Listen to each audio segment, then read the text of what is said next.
Although she never won an Academy Award or achieved the superstar status of Marilyn Monroe or Elizabeth Taylor, she remains the secret love of generations of male moviegoers. Simply mentioning her name makes eyes light up. That name is Angie Dickinson. She was born Angeline Brown in September 1931 in Culm, North Dakota. Her father ran the newspaper in this small town, but once a week would screen films at the local cinema. From an early age, Angie developed a fascination with stardom. It was her father's struggle with alcoholism that inadvertently led her to her acting career. Angie's mother decided to move the family to Burbank, California, when Angie was 11 years old. There are photos of her as a teenager that show this blonde beauty whose unique eyes made her appear innocent and vulnerable. During the time, there are many reports indicating that she also really liked boys but was very intelligent. When she was in her senior year of high school, she won the 6th annual Bill of Rights contest. She was considering becoming a writer like her father, but after finishing college, she found herself working as a secretary at an airplane parts factory. Everything changed in 1953 when she impulsively entered the local Miss America pageant and won 2nd place.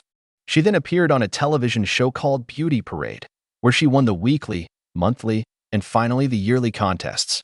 This was followed by a role on Colgate Comedy Hour.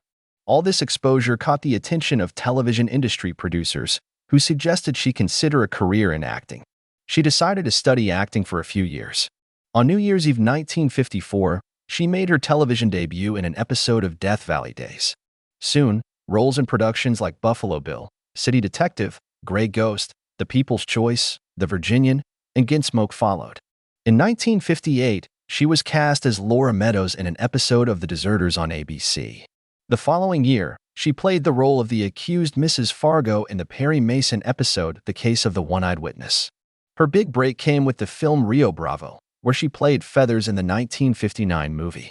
This film made her a star and confirmed her abilities as a bold, beautiful, and confident woman who wasn't intimidated by a cast full of tough guys. She combined intelligence and beauty, style and independence. Somehow, she managed to convey sensuality and strength in her films. But what did she think about working with John Wayne? Well, for starters, she was a bit in awe because she was quite new to the film industry. Her biggest concern while filming was discussing politics with John Wayne. Her parents and she were Democrats, and John Wayne was a staunch Republican. She felt that if she got too close to him, they would start arguing about politics, which could be a problem. The problem might have been that she felt she could really like him, and that was the issue because she knew his way of thinking was very different from hers and her family's. It's not often you see John Wayne films where he faces off against a strong female character. And in this one, he does. The two create a strong connection, and she attributes all of this to the writing. She felt the writing was underrated and often overlooked in the film because it seemed so natural, but you forget that all those words were written by Jules Furthman and Lee Brackett. Rio Bravo was basically categorized as a suspense film, but she felt it was actually a romantic movie. You see John Wayne falling head over heels for this beautiful girl. In real life and in the characters, there's a significant age difference between her and John Wayne. That never seems to come into play. What you see is an absolutely well-crafted exchange of dialogue. Friends, there aren't many movies better than this one. In 1963, Universal Studios insured her legs for $1 million.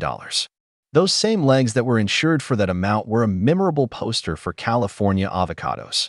She turned down the role of Crystal Harrington in the nighttime soap opera Dynasty and also declined Playboy magazine when they asked her to pose for an issue after she turned 50.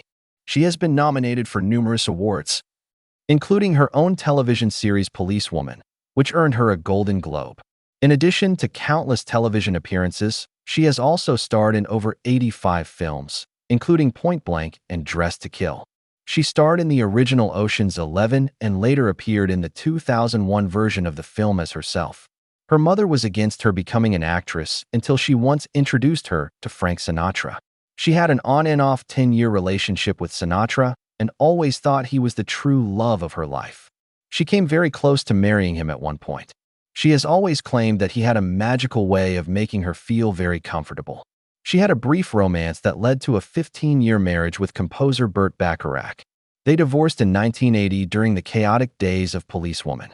She never remarried but never lacked interested admirers, including Johnny Carson, Larry King, Julio Iglesias, and journalist Harry Reasoner. And there's a fairly new story that has come to light at the time of this recording. About 3 weeks ago, a book called Gate Crashers claims that Mickey Mantle actually vomited on Angie Dickinson while having sex with her. The story seems to fit, as Mickey had some issues with drinking. Quickly, let's touch on how she got the last name Dickinson. She was actually married to Gene Dickinson, a former football player. She was married to him from 1952 to 1960. During her long and celebrated career, this North Dakota-born actress shared the screen with some of the most important men of the time. Thank you, Angie Dickinson, for the great roles you played. We love you in Rio Bravo and all the other roles that fueled our childhood crushes. Here we end. Thank you for your attention. Like and subscribe. There are many interesting things ahead. Good luck.